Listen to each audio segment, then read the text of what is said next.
So this is 14 green. This is the side next to RP.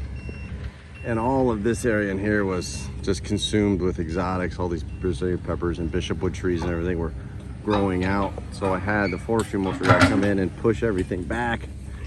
You can see all the way, that little pink line right there is the edge of the county's easement. Essentially that line is the line right through there. And so we're just gonna bring some dirt in here and kind of recapture this area so that 14 green isn't quite so tight to, I call it Never Never Land. Like you don't have this little bunker and then just nothing.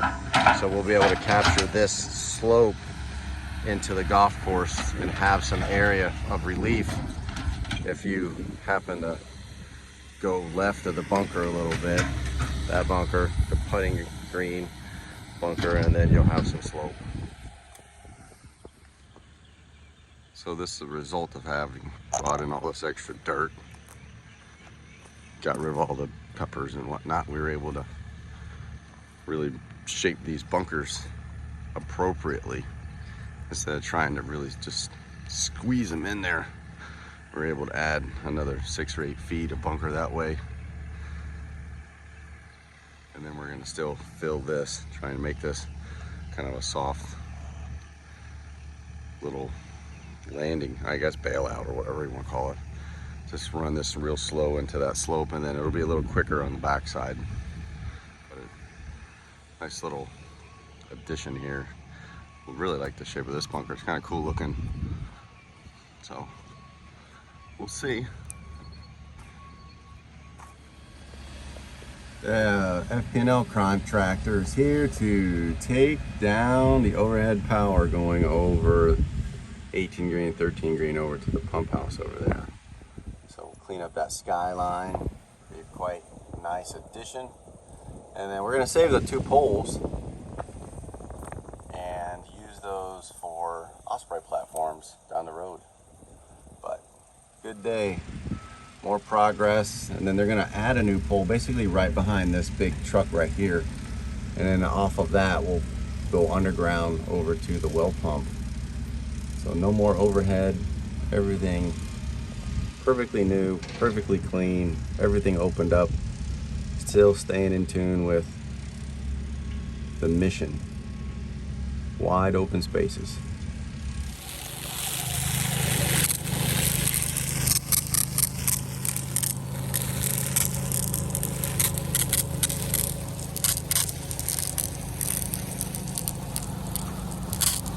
So this is the polymer stuff that they're spraying in the bunkers to glue it down. And in about 30 minutes, it'll be dry enough to where we can start watering the bunkers. So the stone has to have less than 15% soil moisture. So we are at appropriate moisture. Now it's time to glue it all together. That liquid will penetrate the rock about 1 inch.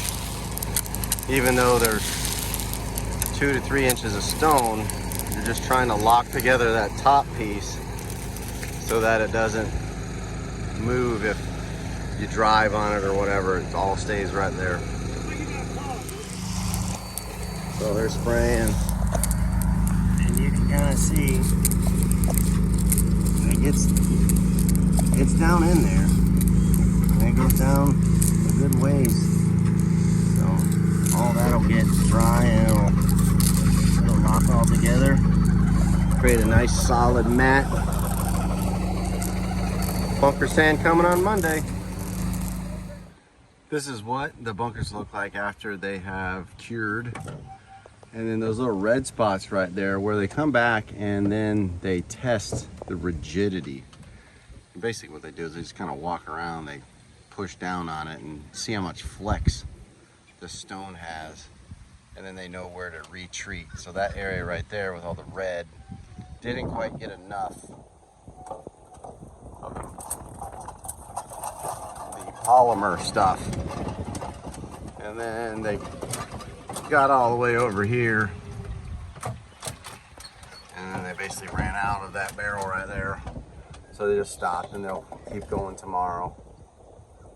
And they'll check all this and spray what needs to be sprayed and keep on moving.